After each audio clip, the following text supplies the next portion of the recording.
So this is going to be a more in-depth training video going over the point system used for Turtle Guard tournaments. Now, learning the point system isn't difficult at all.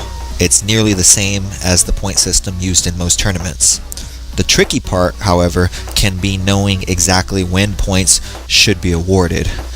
When you have two people fighting as hard as they can, battling for position on each other, sometimes knowing exactly when points should be awarded can be tricky and a little bit hard to follow. Okay, so we're going to start with takedowns. Takedowns are worth 2 points and must be controlled for 4 seconds in order to be awarded points. Now, what constitutes as a takedown? A takedown is taking your opponent down while they're in a standing position, which means their hands and knees must be off the ground, and then getting their hips to the mat. The hips must be on the mat for a total of 4 seconds for the points to be awarded. Let me repeat. It's the hips touching the mat that matters, not your opponent's knees, back, or shoulders. Now there are different types of takedowns, from double legs to hip throws and so on. Some takedowns don't always look as glamorous as others, but as long as they follow the rules, they still count. For instance, controlling your opponent's head and snapping them down to a turtle position and then turning them over onto their back. It doesn't look like the average takedown, but it's still one person getting the other person's hip to the ground. Remember, hips must be kept on the ground for 4 consecutive seconds. If their hips touch the ground for only a couple of seconds and pop right back up, the count must be restarted if they manage to put the hips back down. Some scenarios can be a little hard to judge at first glance, so you do want to pay attention to the positions and sequence, and remember the rules for what constitutes as a takedown. Here are some scenarios. Notice this side mount escape. The person on bottom bumps up, turns towards the other, comes up to their knees, and topples over their opponent. This is not a sweep, since it did not originate in guard. It was a side control escape. And it's not a takedown either, because the person on top had his knees on the ground, so technically he wasn't standing, so no points will be awarded. But now watch this slightly altered scenario where the person on top sprawls harder and his knees come off the ground. Since his knees and hands are now off the mat, he is now a standing opponent. So the same double leg that follows is now considered a takedown. This is worth 2 points. There are also counter takedowns, where one person goes for the attack, but the other manages to turn it around on their opponent. Points will be awarded to whoever ends up on top. Guard throws can sometimes be a bit tricky. A clean guard throw can get the match to the ground, and when done correctly, no points will be awarded to the person on top. Guard throws must be done with some sort of grips in place, and while the other person is not going for any attack at the moment. Now, if a person throws guard without establishing grips, the person standing can initiate contact and the match can keep going. However, the person standing is not obligated to close the distance if the person doesn't get grips first. So if they throw guard without grips and the person standing chooses to back away, the person who threw guard has to stand back up. They cannot butt scoot after them.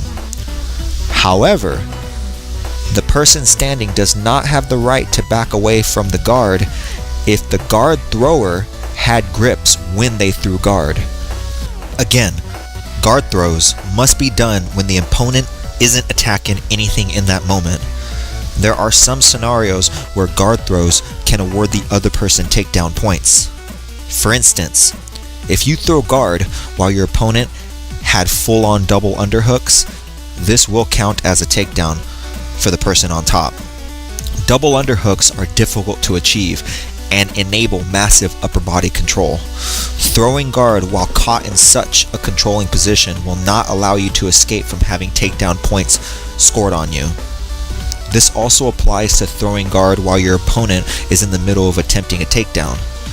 Just because someone purposely puts themselves on their back doesn't mean they can't escape the points. The This also applies to pulling guard while caught in standing submissions. While a submission is not necessarily a takedown, if the danger of getting submitted causes a person to throw guard just to get out of it, that means the submission caused the guard throw, which will award the attacker takedown points. On the flip side of that scenario, if you go for a takedown and you get your opponent to the ground, but you get caught in a submission along the way, you will only be awarded points once you have escaped the submission. The 4-second count will only start once you are out of the submission. Now we move to guard passing. Guard passes are worth 3 points and must be controlled for 4 seconds in order to be awarded points. Now what constitutes as a guard pass? A guard pass is when a person on top, while in some type of guard, manages to pass the legs completely and maintain full dominant control over their opponent while past the legs. The most obvious way to define control is to have your opponent's shoulders completely flat once past the legs. But there can be instances where control is still established even without the person being flat on their back. As long as control is established, the person on top can be awarded points whether they are on their knees checking the hip, or with their hips broken towards the head or legs, also in north and south, and also in knee on belly. Obviously, knee on belly points can be gained as well, but we'll get to combos later. The best way for a person on bottom to show a lack of control from the person on top and keep them from being awarded points is to turn to their side and show an obvious effort that they are working to escape. If the person on bottom is on their side and constantly scooting, shrimping, and moving, that shows lack of control, and the count for points cannot be started or awarded until the escape attempt is nullified. If the person on bottom stops trying or gets flattened out, the count can start. Points can be given if the person on bottom is on their side, as long as the escape is shut down and control is shown. For instance, in this scenario, the legs are passed, the person on bottom turns to their side and is obviously trying to go to their knees. Points cannot be awarded while the person is on their side and fighting to turtle up. However, once the person on bottom stops moving and no longer looks like they're putting effort into escaping, control can be established even if the person is still laying on their side. Also important to know what it means to be in someone's guard. A guard is officially established when a knee or foot from the person on bottom is placed between them and the person on top. So if the person on bottom manages to get their knee between them, that is now guard, which means the person on top no longer has side control. So if the person on top manages to push past that knee, that is a guard pass and will be awarded points after 4 seconds of control. Judging guard passing can become a little tricky when it comes to turtle guard. Let it be known, we don't consider turtle guard a real, true guard. We consider it merely an extension of the position that came before it. Here's an explanation. In this first scenario, it starts in guard. A pass is attempted, and the person on bottom turtles up.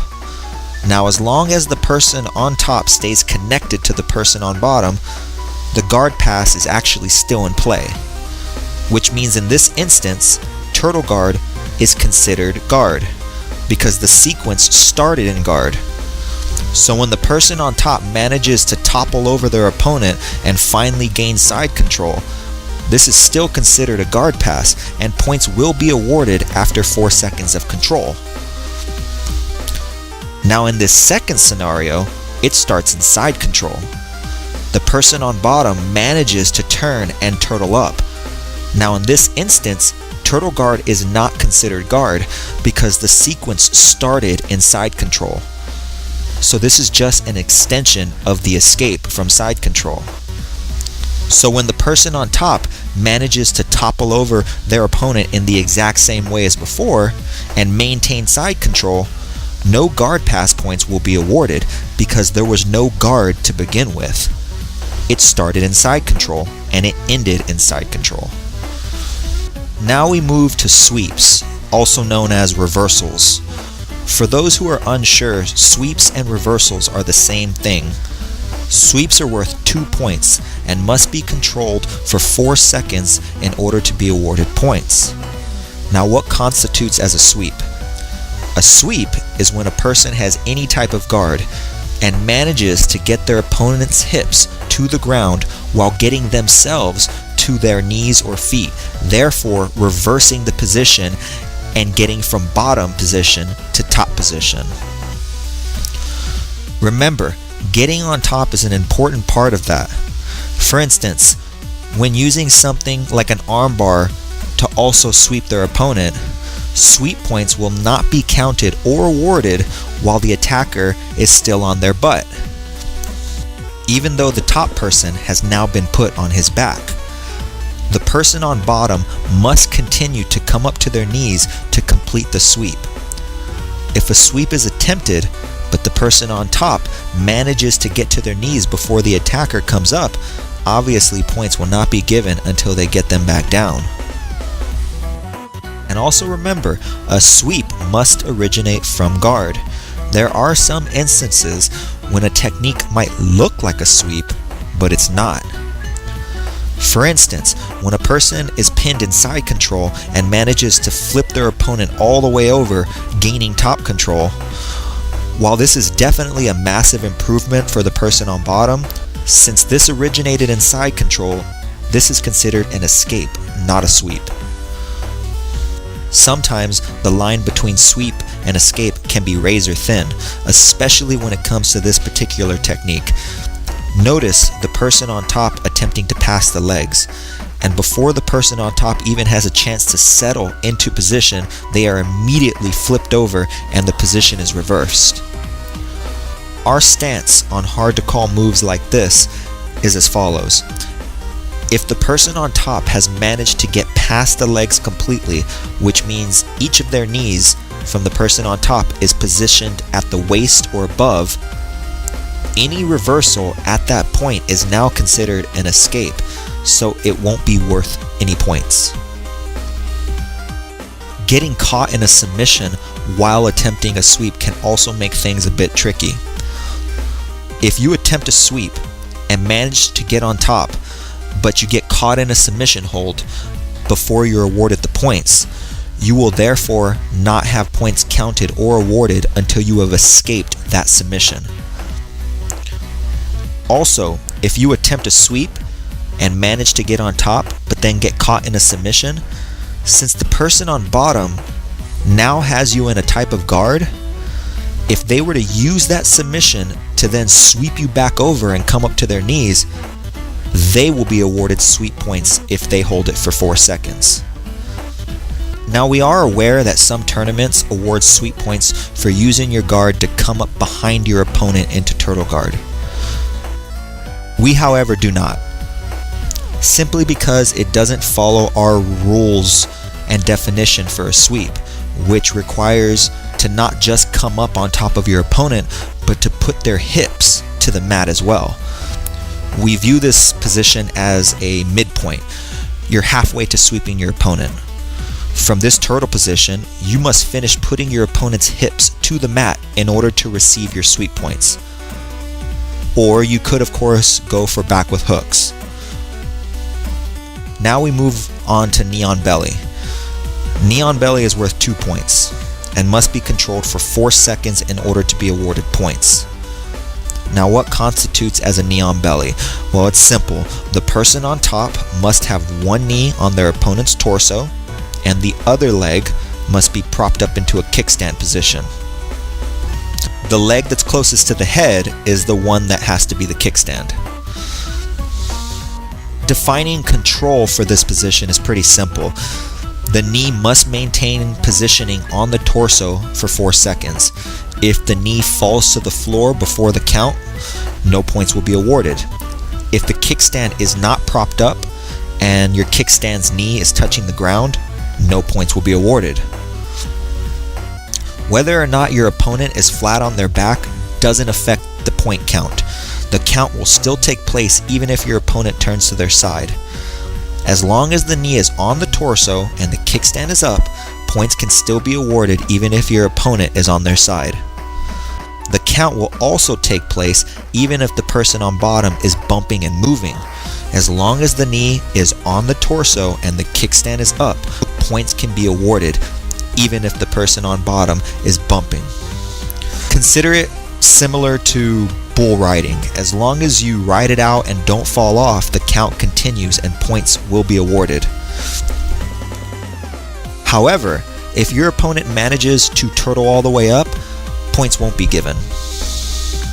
Now we move to full mount. Full mount is worth 4 points and must be controlled for 4 seconds in order to be awarded points. Now, what constitutes as full mount? Well, full mount is when a person manages to sit completely on top of the torso, one leg on each side, and maintains dominant control over the person on bottom. If the person on bottom manages to recompose guard or bump the top person over before the count is finished, no points will be awarded. In regards to establishing control, if the person on bottom is bumping, turning, pushing down on the legs, and putting forth a genuine effort to escape mount, the count for points will not be started until it looks like the person on top has established control over the person on bottom. This usually happens when the person on bottom slows or stops moving.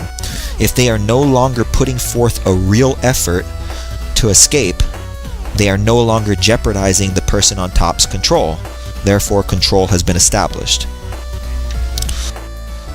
Points are usually awarded when the person on top manages to flatten and smash with their full mount, but it is possible to be awarded points if the person on bottom is on their side, as long as the person on top looks to have shut down any escape attempts and appears to be in full control, such as controlling your opponent in a dominant S mount, or locking up a mounted triangle. A mounted triangle can be awarded mount points as long as the person on top appears to be stable and the person on bottom appears to be stuck and trapped. Now we move to back mount, also known as back with hooks. Back mount is worth 4 points and must be controlled for 4 seconds in order to be awarded points. Now, what constitutes as back mount? This is pretty simple. One person has to be behind the other with 2 hooks in place. Your arms either have to have a seatbelt grip or double unders, or you can be attacking some type of choke. Now, if you have the back with hooks and you lose a hook before you get your points, the count will obviously be restarted. Now, once you have gotten back with hooks and received your points, there will sometimes be moments where you lose a hook and get it back. This doesn't automatically mean you get 4 more points every time you lose hooks and get them back. The rule is, if you lose just 1 hook and get it back, you do not receive more back points. In order to receive another set of back points, you must lose both hooks completely and then get them both back. Now, there's the subject of crossed ankles and whether it constitutes as back mount. Having your ankles crossed doesn't necessarily mean you don't have back mount when you look at the position, but in Jiu-jitsu, it's generally looked at as a no-no, basically just a bad technique. So here are the rules when it comes to receiving points. Kids and teens divisions will still get points if they get back mount and they cross their ankles. We understand that youths don't always understand the difference and why it's bad, so we'll let it slide when it comes to the kids divisions. However, adults have to have hooks in order to get points. Ankles crossed will not be awarded points for adult divisions. Now, in regards to a body triangle, this will not be awarded points for kids or adults. You must first get your hooks to get your points, and then you can move to the body triangle afterwards. Now, while on the subject, the body triangle is allowed in the tournament as a position, but only adult color belts can use it to submit their opponents. If you take the back mount when your opponent is turtled up, remember hand placement is important for receiving points. You must either have double unders, a seatbelt grip, or be attacking for a choke. If you have your hands on the floor, you will not be counted points until your arms maintain one of the 3 said methods of control. If you have to have your hands on the floor, that means you're keeping yourself from falling over, which means you don't have proper back control, therefore it's not point worthy. Now we're going to discuss a special position where the line between back mount and full mount can be easily crossed. If you take the back and sprawl your opponent out, as long as you have the hooks, points will still be counted and awarded for back with hooks. However, sometimes it can be quite uncomfortable and painful to maintain hooks while their hips are sprawled and touching the floor, and it forces you to take your hooks out, putting you in sort of a reversed full mount. Turtle Guard Tournaments has a specific set of rules for this. If your hooks pop out in this position before you held them for 4 seconds, you will not receive back mount points. However, if you are sitting mounted on a belly down, sprawled out opponent, this is considered full mount, as long as their belly is touching the floor. And after 4 seconds of control, you will be awarded 4 points for full mount. If the person raises their hips off the ground, it is no longer considered full mount since their belly is no longer touching the floor. However, hooks can now be sunk in to gain back mount points instead.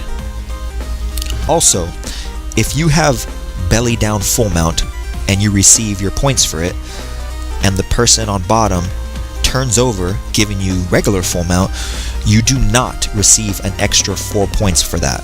It's still full mount, and you've already received your full mount points. This also applies in reverse as well. If a person has regular full mount and the person on bottom turns all the way over, belly down, thinking to themselves because they aren't on their back, they won't get mount points scored against them, and because they have their hips down blocking hooks from slipping in, they can't have back with hook points scored against them either. This will ensure that's not the case. As long as the belly is down, sitting on the back is still considered full mount. Now let's talk about combo attacks. The concept is pretty simple, but can sometimes be hard to keep up with in a high-paced match. Basically, sometimes a person might complete a sequence of point-worthy techniques all back-to-back, which can potentially award them with a greater amount of points almost instantly. For instance, a popular scenario is guard passing straight to full mount, which means if held and controlled properly, this can award the attacker 7 points altogether. 2 separate counts will take place to award each set of points, and they will be awarded in the order that the techniques played out. So in this instance, 4 seconds will be counted for the guard pass first, awarding 3 points first. Then another 4 seconds will be counted for the full mount, awarding 4 points if held and controlled. Rules for dominant control still apply. Also remember, if you pass straight to full mount and the person on bottom escapes immediately before the first 4 seconds have been counted, the person on top receives no points. However, if you pass straight to full mount and you maintain for 4 seconds, but then the person on bottom escapes during the second 4-second count, the 3 points for the pass will be awarded, but the 4 points for full mount will not. That completes the training video. Hopefully this will give you a better understanding when it comes to reffing and just the overall point system at Turtle Guard tournaments. Thank you for watching.